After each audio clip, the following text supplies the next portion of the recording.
Hi friends, एक नए trend की शुरुआत हुई है। पिछले 5 सालों से बहुत सारे एनजीओ सोशल मीडिया पे वेजिटेरियनिज़म, वीगनिज़म के बारे में बात करते हैं, प्रमोट कर रहे हैं उसको।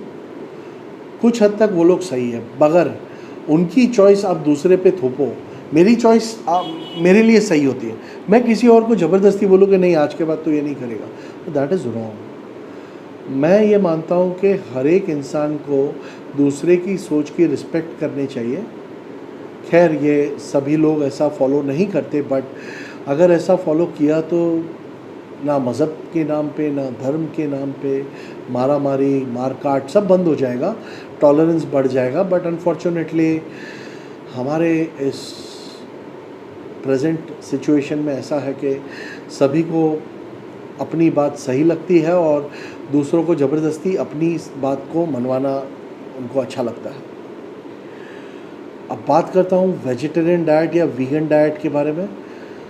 क्यों लोग वीगन डाइट या वेजिटेरियन डाइट फॉलो करते थे? हमारे एंशिएंट लोग, हमारे एंशिएंट सेजेस, हमारे एंशिएंट ब्राह्मण्स, इसके पीछे एक हाइपोथेसिस थी। उनका ये मानना है कि जब बच्चा पैदा होता है 3 से 5 किलो के बीच की उसकी वेट होती है। अब जैसे ही वो ग्रो करेगा तो वो सब खा के ही ग्रो करेगा। जो हम खाते हैं, we become what we eat, एक तो ये उनका मानना है। दूसरी बात ये है कि सिंपल डीएनए और कॉम्प्लेक्स डीएनए, ककड़ी, गाजर, टमाटर, मूली, मैंगो, पाइनएप्पल, एप्पल, सीताफल, केला, ये सभी चीज़ें जो हैं इनका डीएनए काफ़ी सिंपल होता है एज़ कम्पेयर टू एनिमल्स जैसे मुर्गी, गाय, भैंस, बकरा, केमल। इनका डीएनए बहुत कॉम्प्लेक्स होता है। उसका रीज़न है, अगर हम एनिमल्स को देखें तो उनको देखो आँखें होती हैं, नाक, heart, kidney, lungs, pancreas, liver, digestive system, ये सभी चीज़ें उनमें होती हैं, ब्रेन। अब आप मूली गाजर को देखो तो उनको ब्रेन, हार्ट, किडनी ऐसा कुछ नहीं होता। उनका डीएनए रिलेटिवली काफ़ी सिंपल है। तो जब आप किसी सिंपल चीज़ को ओवरराइट करोगे अपने आप में तो इजीली ओवरराइट हो जाएगा, ऐसा हाइपोथेसिस था हमारे एंशिएंट सेजेस का। ये सेजेस ऐसे थे जिन्होंने बिना टेलीस्कोप के यहाँ से अर्थ से सन का डिस्टेंस सही मापा था, एलिप्टिकल ऑर्बिट के बारे में बात करते थे, रिलेटिविटी के बारे में बात करते थे। तो हमारे सीरीज थे ऐसे। ये लोगों ने इस डाइट को फॉलो करने के पीछे का एक रीज़न था कि उनको बहुत लिखना पड़ता था, इनको बहुत ज़्यादा समय तक काम करना पड़ता था, उनको लंबा जीना पड़ता था, दीर्घायु, लॉन्जिविटी। तो वेजिटेरियन डाइट फॉलो करके आप लंबा जी सकते हो, ये तो अभी भी प्रूफ हो चुका है। नॉन वेजिटेरियन डाइट में स्पेशली रेड मीट से कैंसर हो सकता है, उसकी चांसेस ज़्यादा है। ये भी एक थियरी आई है, नहीं मुझे नहीं पता किस हद तक वो सही है, बट चिल्ला रहे हैं लोग बहुत सारे कि रेड मीट से कैंसर हो सकता है। मैं बिल्कुल भी नहीं चाहता कि कोई इंसान अपनी लाइफस्टाइल को चेंज करे। अब बात करते हैं प्रोफेशन के बारे में। बॉडी बिल्डिंग में meat eating helps. Body building, strength training, power lifting, strong man, इनके लिए मीट एक नेसेसिटी है। जैसे एंशिएंट आर्यंस में क्षत्रिय मीट खाते थे, उनको लड़ाई करनी होती थी और उनके लिए मीट रिक्वायरमेंट थी। तो एथिकल रीजंस और कंपैशनेट रीजंस, वो सब को मद्देनज़र रखते हुए अपनी अपनी सोच, अपने अपने को मुबारक। हम प्रोफेशनल रिक्वायरमेंट की बात करें तो येस, अपर हैंड मिलता है मीट ईटर्स को। They are relatively more, they get more strength out of eating meat as compare to following a vegetarian diet. ये सब चीज़ें हैं। मैं ये मानता हूँ कि किसी को भी फोर्स मत कीजिए कि तू मेरे जैसा बन जा। ये आपकी इनसिक्योरिटी है। जब आप किसी को बोलते कि तू मेरे जैसा बन जा, मैं बोलता हूँ ऐसा कर, मैंने आज लाल पहना है तू भी लाल पहन, आज मैंने पीले कलर की चड्डी है तू भी पीली पहन, मैचिंग मैचिंग। हम बच्चे नहीं हैं। आपको रिस्पेक्ट करनी चाहिए दूसरों की आज़ादी की। आप आपकी आज़ादी जैसे एंजॉय करते हो वैसे दूसरों को भी अपनी आज़ादी एंजॉय करने दीजिए। जैसे गाय पे आस्था है तो बीफ मत खाइए। बहुत सारे मेरे मुस्लिम फ्रेंड्स गाय को नहीं काटते बिकॉज एक आस्था है, और कोई लोग उसको खाते हैं, तो ये पर्सनल चॉइस है।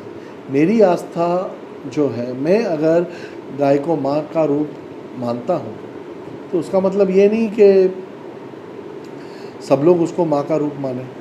अब मेरी माँ जो है वो पूरे बिल्डिंग की तो माँ नहीं हुई ना।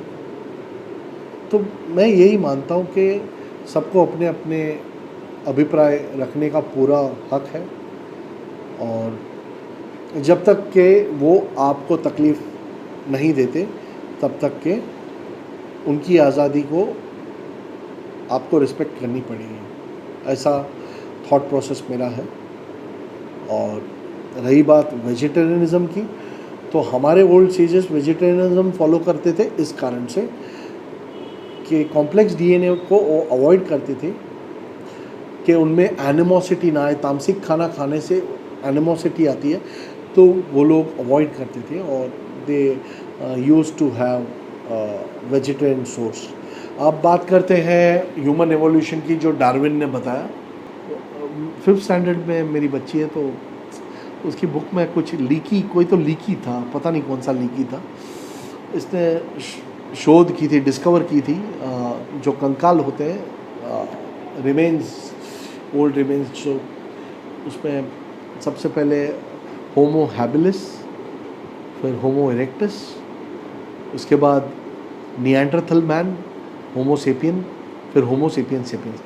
अब होमो हैबिलिस जो थे वो फोरेजर्स थे, जो भी मिला छोटे मोटे प्राणियों को खा गए, जिनको ऐसे हाथों से मार सकते थे वैसे। होमो इरेक्टस भी उन्होंने वेपन और वो सब बनाए जिससे वो लोग थोड़े बड़े जानवरों को मार सके। फिर निएंडरथल मैन आया। एग्रीकल्चर की शुरुआत उसके बाद हुई। तो पहले तो हमारी जो रेस है, ह्यूमन रेस, वो मीट ईटर्स थे। तो कोई ऐसा बोलेगा कि हमारे दांत इसके लिए नहीं बने, उसके लिए नहीं बने, भाई पूर्वजों ने तो खाया है मीट, ये तो फैक्ट है। और क्या आप साबित करना चाहते हो? आपको किसी एनिमल के लिए कंपैशन है तो आप उससे कंपैशन रखें। आप पूरे वर्ल्ड को चेंज नहीं कर सकते। Don't try to change the view of the world. हाँ, आप सत्य दिखा सकते हो कि देखो आप जिसको खा रहे हो, जो आपके प्लेट पे आ रहा है, उसको कैसे रखा गया है वहाँ पे, स्लॉटर हाउसेस के पहले उसको कैसे ग्रो कैसे किया गया, छोटी छोटी जगह पे उनको ऐसे रखा जाता है। इनफैक्ट जो दूध पीते हैं, तो दूध भी जो गाय भैंस बकरा जिसमें से भी दूध निकलता है, तो उनके ऊपर भी बहुत यातनाएं होती हैं। वी आर ह्यूमंस, हम यातना देने का मशीन है। इससे आप इससे ये चीज़ को आप नज़रअंदाज नहीं कर सकते। तो ये है, ये दिस इज़ ट्रुथ। हम लोग दूसरों को मारकर हम top of the food chain पे हैं, और हमारा पेट भरते हैं और हमारी जेबें भी भरते हैं। हम दूसरों के कंधे पे चढ़ के हम आगे बढ़ते हैं। सभी लोग निकोलाई टेस्ला की तरह नहीं होते। ज़रूरी नहीं कि आप निकोलाई टेस्ला की तरह माइंडसेट रखें। इलॉन मस्क किसको फॉलो करता है मैं भूल गया।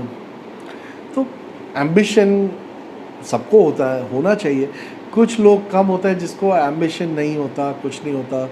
मे बी वो लोग को सेटिस्फैक्शन मिल चुका है। दैट डजंट मीन कि वो सबको रोके, है ना। अब किसी को बॉडी बिल्डर बनना है, मीट उसकी रिक्वायरमेंट है, तो है।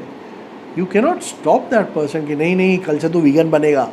हाँ, एट द सेम टाइम जो लोग ऐसा बोलते हैं कि अगर सब लोग वीगन बन गए तो ये एनिमल्स पूरा खेत चर जाएंगे, यहाँ पे ये गलत बात है। बिकॉज यहाँ पे एनिमल का बिजनेस चालू है, उनको बाकायदा पैदा किया जाता है।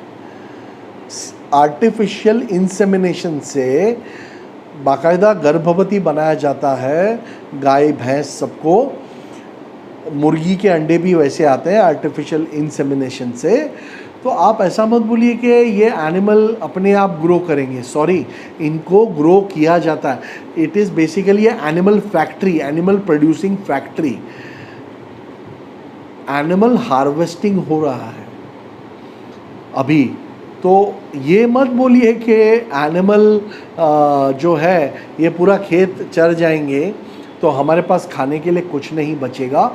यहाँ पे फैक्ट्रीज़ हैं, दूध बनाने के लिए गाय को पैदा किया जाता है।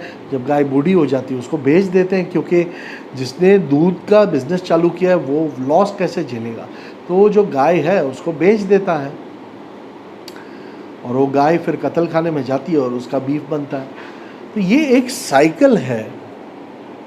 शेर ने हिरन को खाया, हिरन ने घास को खाया था, उसके बाद वो घास में वो शेर बुढ़ा होके मर जाएगा तो वो उसमें वो मट्टी बन जाएगा और उसमें से मिनरल्स वो सॉइल ले लेगी और फिर वापस कुछ उगेगा।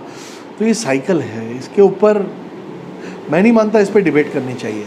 हाँ, हमारा चेहरा हमको दिख गया तो तकलीफ़ होती है, हम बड़े हरामी हैं। हमारी रेस, ह्यूमन रेस, ये सबसे बड़ा एनिमल है, सबसे फिरोशियस एनिमल है, सबसे भयंकर एनिमल है। ये जब आपके सामने आता है तो इसको एक्सेप्ट कीजिए कि हाँ, और थोड़ी कंपैशन रखिए अगर रख सकते हो तो। इसी के साथ मैं मेरा आज का वीडियो समाप्त कर रहा हूँ friends, and see you next time.